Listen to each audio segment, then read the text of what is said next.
what we look at as being like just awful and the worst thing ever, remember, some of these things happen in order for us to take the power back into our own hands. Hi, everybody. We're going to be channeling Erik today. I'm super, super pumped. We are going to be talking about what we need to know about the upcoming food shortages, green zones, and the backfiring of their conglomerate food factories, and helping to create food shortages long before this oil crisis war happening. So this has been taking place for some time now, and there are a few things that are and have been tried and failed, and some things that are being tried right now. So if you look at the farmers are the ones blocking the roadways. The farmers are the ones trying to fight back. The farmers are the ones that the government is going after with, instead of being able to transfer the farm upon their death to their son, now they have to pay exorbitant amounts of taxes to the government and being taxed extra. And just in general, having a very hard time farming. Why? Why are the farmers the ones that are being targeted? You also look at some of the farms in Australia filming what looks like government officials coming in and killing their beehives. Why would you go after the bees? Why would you clone meat? Why would you be able to manufacture dairy products in a laboratory where you can then sell milk and cheese and all types of dairy products in our stores? So when you take the power out of the farmers' hands and the animals on the earth, and you put it into the government's hands, they are the source of the food. And they can decide what you get and what you don't get and how much everybody gets. And it takes the power essentially out of our hands and puts it into theirs. I don't know if you guys remember that commercial on TV where you had everyone fighting and they were fighting with swords way long ago, in the 1600s? And then it was a Mars bar commercial. And they gave everybody a Mars bar, chocolate bar. Here's your Mars bar. And they were all eating their Mars bars. And then they were happy because everyone was fed. And the whole shtick was Mars bars were supposed to satiate your hunger. So when people don't get fed, I think we all have seen this, right? They can get cranky. They can get angry. And then if we have even more than that, where people really starve, then we really have problems. Because people who are hungry are desperate and they will come and find the food some way, somehow. Food shortages and the attempt at controlling the food sources has been going on for a long time now. When we look at the chemtrailing and it lands on the earth and there's high levels of aluminum, and the Bill Gates Foundation is producing seeds that can handle high amounts of aluminum and still thrive, the original seeds won't be able to make it through huge amounts of chemtrailing with aluminum and other stuff they're spraying us with. It dries out the land, it dries out the trees, it dries out the plants, pollutes the earth. And then, of course, we have the glyphosating in the forests. And one might say, well, it's climate change. That's what they'll tell you it is. But then when you go and you have a look, they're glyphosating the forests to the point where they dry out significantly. They kill off all of the insects, the animals in those areas where they're continuously glyphosating. And what ends up happening also is the governments don't clear up the forest floors, just like Gavin Newsom didn't do that in California and didn't have any water in the huge reservoir.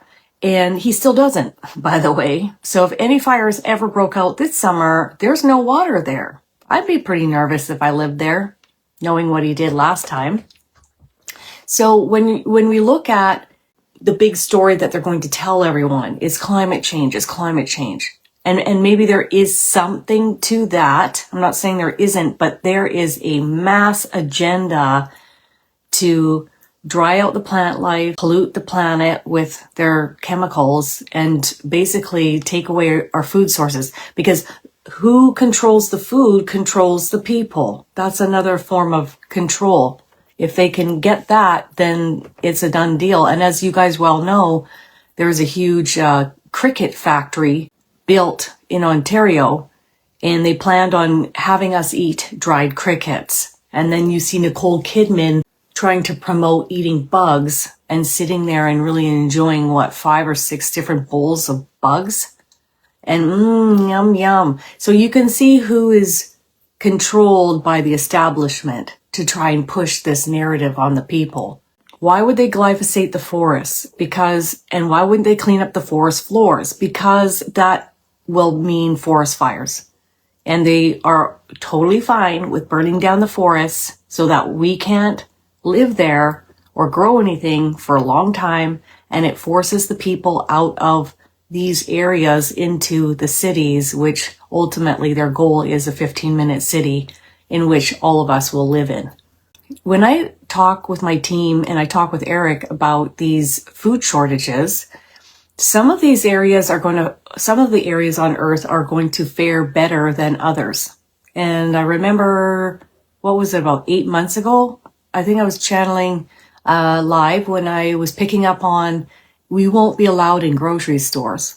So we will have to form a line, or we're going to have to park outside in the car, because with these food shortages, they're going to have to give us exactly what we need, and we won't be able to go in the store. I'm sure there are going to be some people that are hungry that will take huge amounts of food off the shelves and stockpile, right?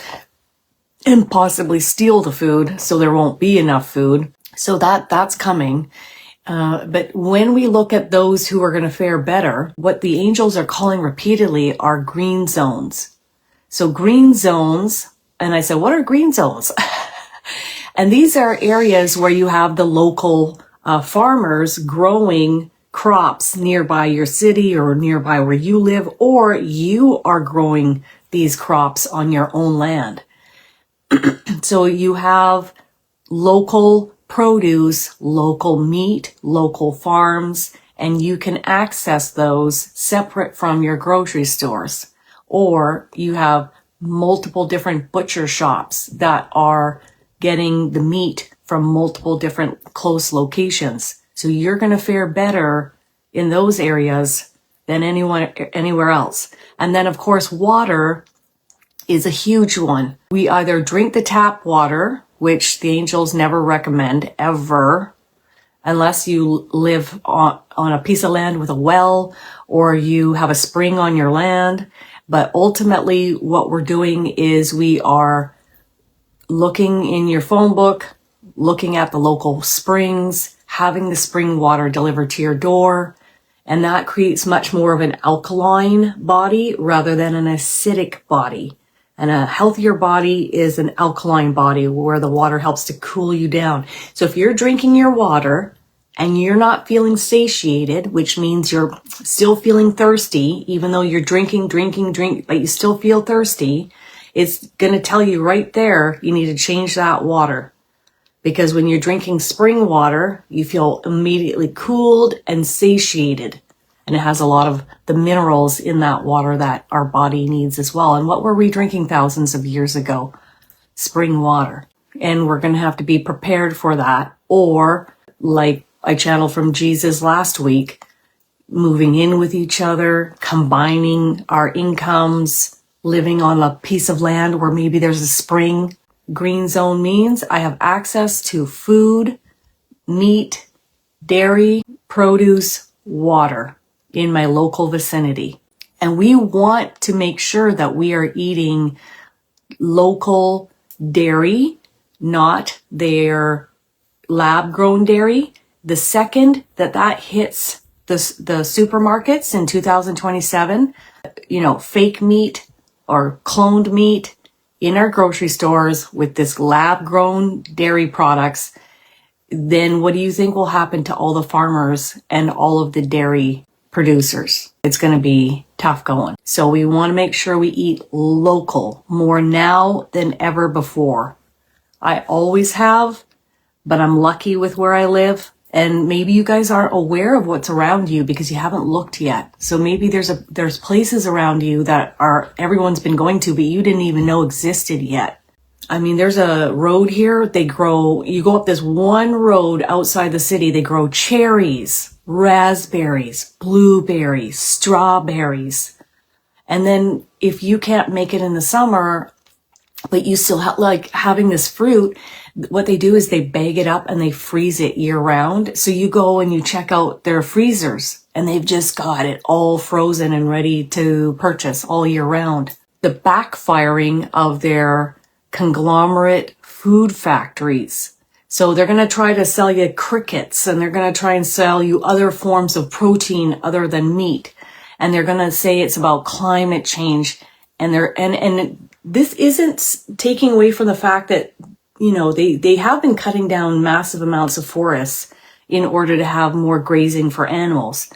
But humans, a lot of humans, okay, in order to sustain yourself, if you've ever watched those TV shows such as Alone, or any TV show where they go out into the wild and the one who makes it on the land the longest wins, and they win $100,000. Who there in those shows makes it just on plant life and crickets, or just bugs and seaweed and plants? No one does.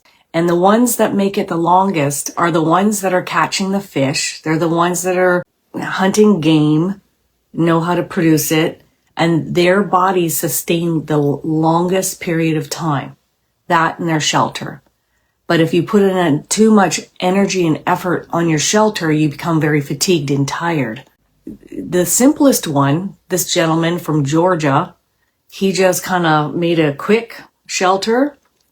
He used as little of energy as possible, and he had made sure that he wasn't cooking or eating his food where he was sleeping, because then you bring in other animals such as cougars, bears. So he would go and have his eating area down by the ocean, and that's where he would eat and cook, and then he'd go and sleep in a totally different area, which was really quite smart. I learned so much from these shows. But the reality is, he barely made it. He barely made it to 3 months. He won at the end, but he was emaciated.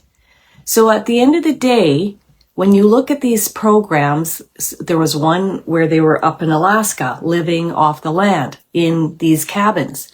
When you catch a moose and you are eating a moose throughout the winter, you have those fats. And those are the people that thrive the most. If you went up to visit the Inuit, they're going to tell you we eat the blubber and the fat from the whales and the animals. Because when you're living off the land, that's what's going to sustain you so that you don't completely starve to death. Cloned meat and lab-grown dairy products and crickets, no thank you. And their goal is to have all the food sourced within labs and then given to you where they control the food. How is this going to backfire on them? And then we're going to talk with Erik at the end here. How is this going to backfire? Well, when we don't have enough food and we realize, we have to wait in line at the grocery store or sit in the car and wait for the groceries to be put in our car, and we realize that the cost of the groceries are going to be going up, then we're going to start sourcing other ways of getting our food, which is local farming areas. So there's a ton of everybody just has their little growing area and they all work together. That's all throughout my city.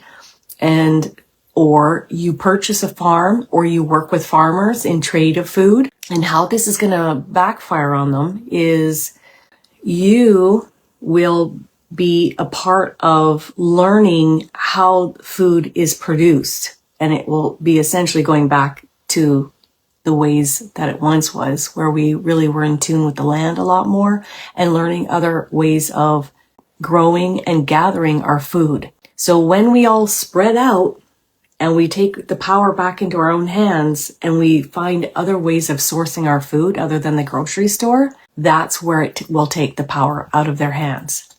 And maybe we help out with the dairy farmers and we help out with the farmers, or we learn from them and we do some on-the-job training where we watch what they do and we listen to what they tell us, or we listen to YouTube videos and we start doing it ourselves. Anything else you want to add on? Ooh, he says he loves everything that I just covered.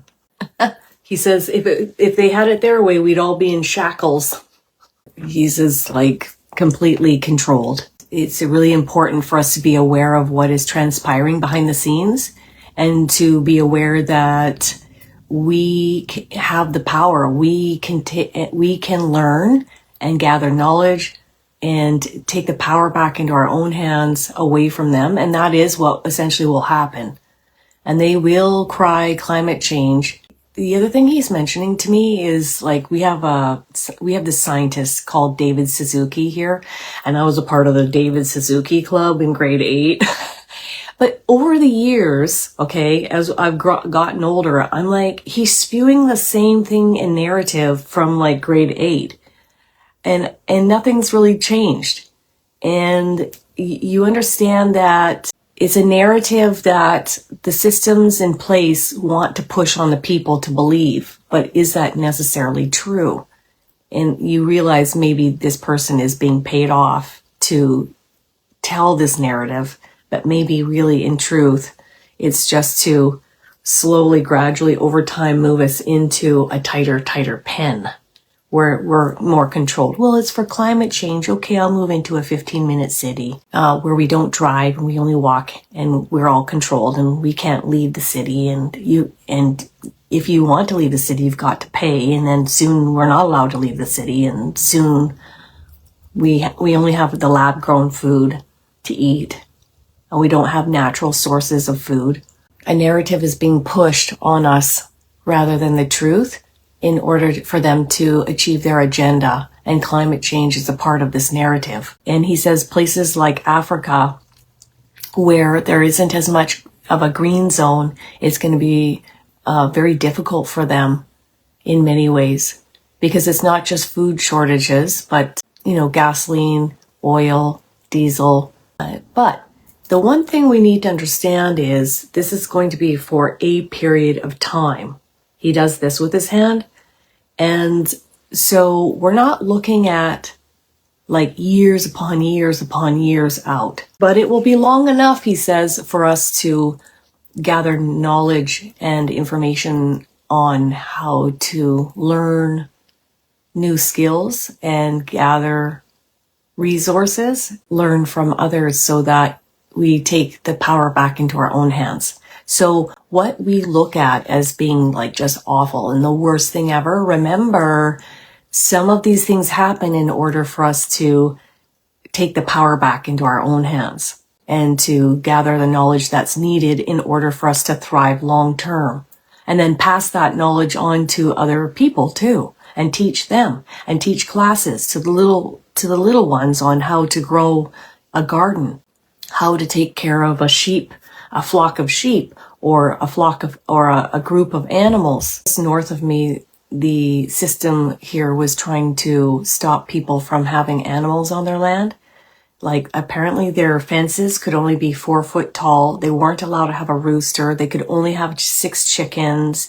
And what would happen is if you didn't obey by this, so basically you couldn't be self-sufficient on your own land. Oh, and you couldn't live in any of your RVs or anything. And if you didn't abide by this, the government will fly drones over to see if you're complying or not. And then you potentially could be given a $500,000 fine per day. And the whole community got together and said, nope. And so they're like, okay, well, we'll just put a pause on this, just like they did in the UK in regards to digital. The people have to rise up and fight back because they don't want you being self-sufficient out on the land.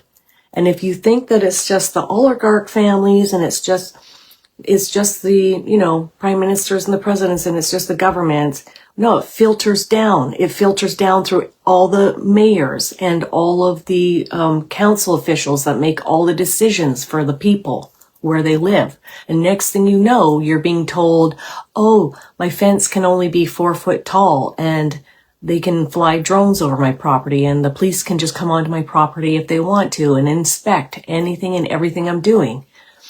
So if the people don't fight back, this is where we're heading. And they don't want us, and the point of that too is they don't want us all helping each other and living out on land with each other.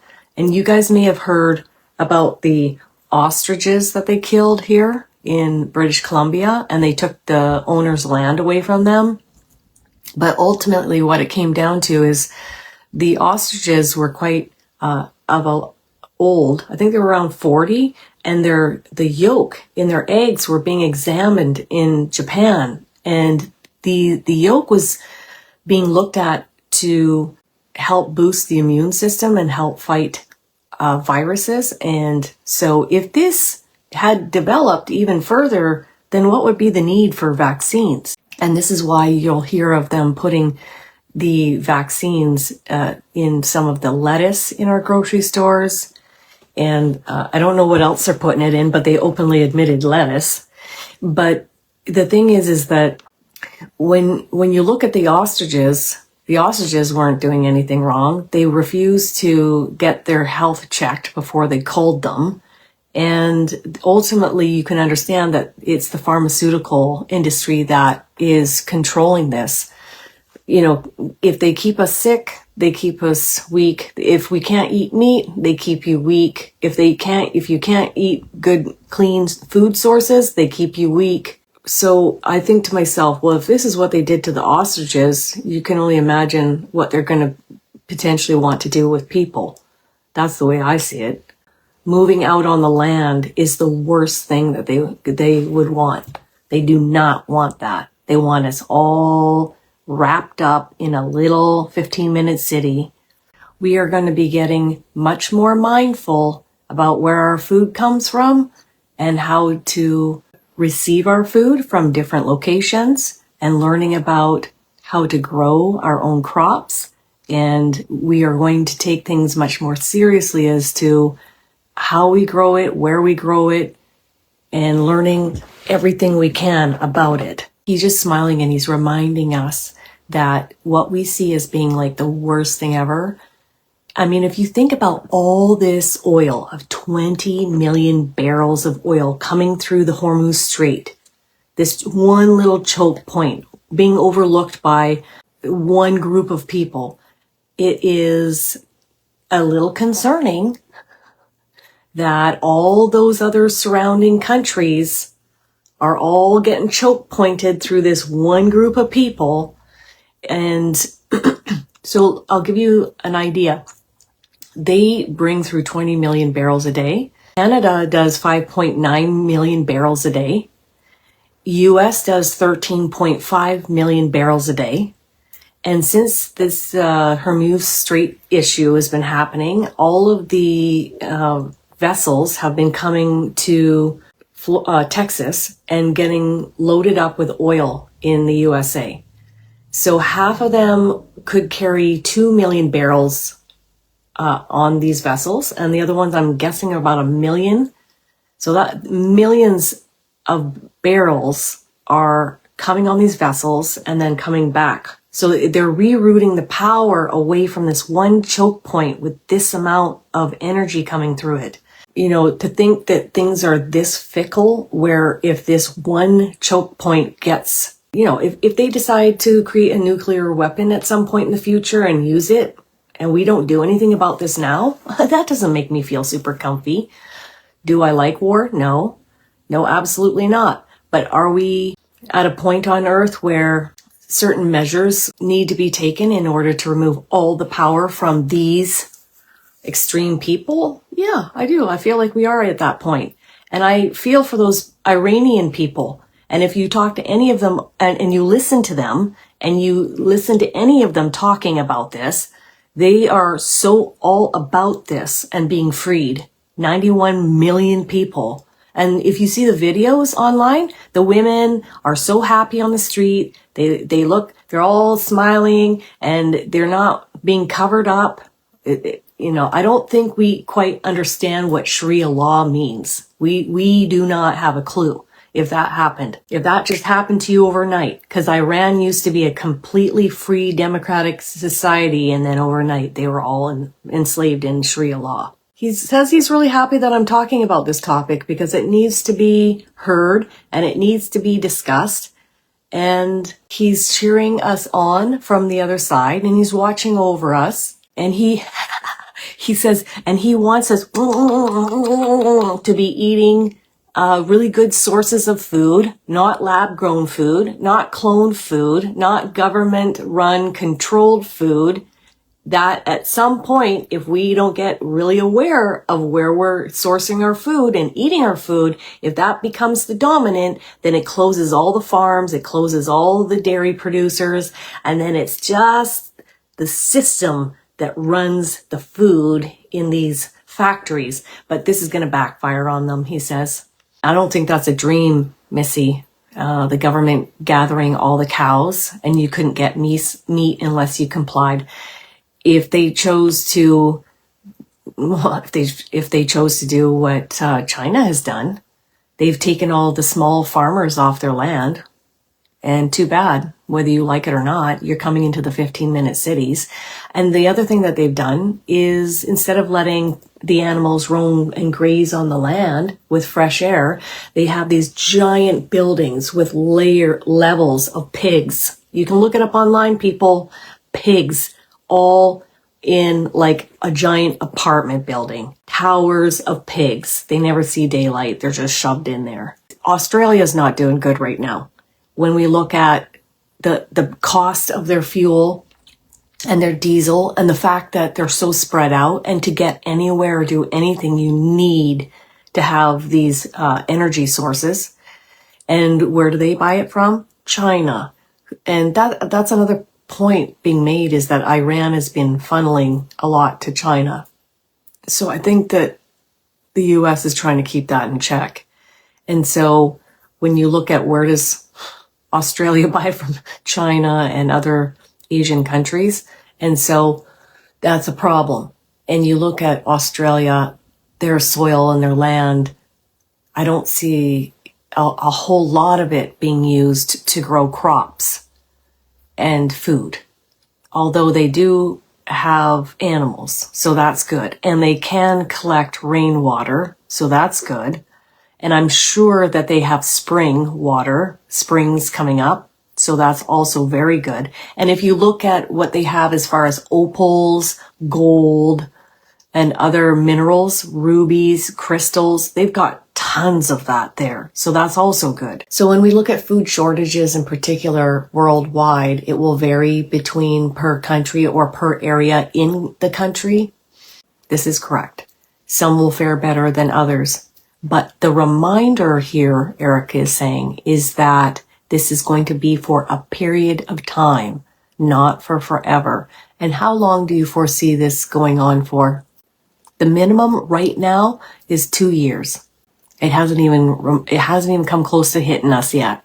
But remember, it's about us being self-sufficient and finding new ways to feed ourselves and taking the power back into our own hands. So remember that. It's not like, damn you, and now we're not going to get food when we need. And well, now it's forcing us to be self-sufficient and taking our power back. The cleanest tap water I've ever seen is at Mount Shasta, where they have that spring water going right through the taps. But then I say, well, when I wanted to live in Mount Shasta, it's pretty remote. They only have one street with restaurants and such. They have a tiny little movie theater they just got, maybe about 10 years ago, which was very exciting for them. I only know this because the partner I was dating at the time went to high school there and his friends still lived there. And this is what they were telling us when we went to go visit. They have one hotel and I think they have one grocery store.